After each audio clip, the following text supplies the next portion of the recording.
and all the very high unemployment of young people in Europe. Maybe I will close the door. Thanks.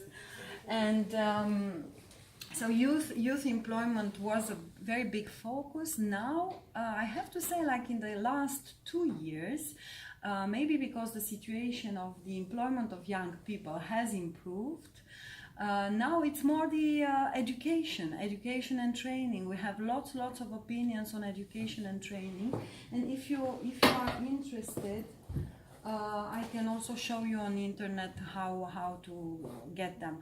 But first of all, maybe what I would like to ask you is, I understand you are teachers, is that correct? Yes? And that you are interested also in Erasmus? Yeah. Okay.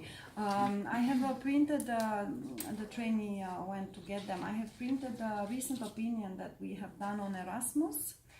Erasmus Plus, that was adopted in I think a couple of months ago, in October 2018, and we have many other opinions on this topic. But what would be interesting is to see a bit what would you like to focus on, or shall I make like a general overall presentation of what we do?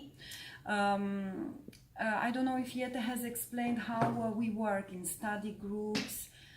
Maybe I can also, because I worked for 5 years in the parliament in a committee, in the Libe committee actually, and maybe I can explain you a bit what is the difference, what is the added value, let's say, practically in terms of opinions of our committee compared to the parliament, for example. So if you want. So first of all, as Jette certainly mentioned, the committee represents the civil society, the organized civil society, and mostly in such a topic like, because usually the opinions are not prepared by only like one rapporteur, like in the parliament. They are prepared by a rapporteur, sometimes co-rapporteur, and the whole study group, which can be like 9 members, 12 members, depending on the topic. And all these members meet a couple of times, 2-3 times, and they discuss really point by point the whole opinion. This is in the aim is to have an opinion which is really reflecting all the interests.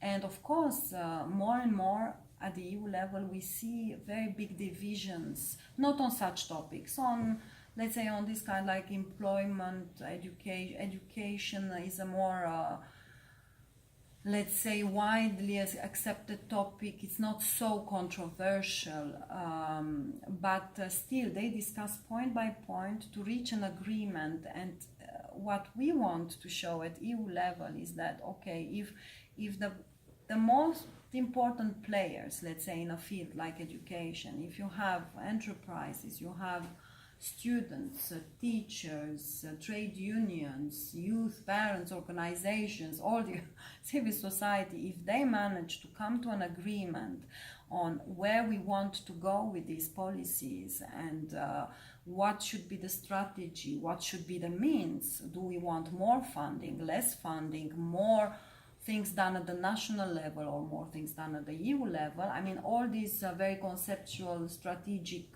thinking, if they manage to agree on that, then we say that, okay, at the parliament, at the council, they should also try to agree and not only, let's say, having the winning approach, I mean, the biggest party winning and the other ones losing. You know, this compromise quest. I think these are, from my experience, having seen both ways of working, I think this is what differentiates, let's say, the ESC compared to the other institutions.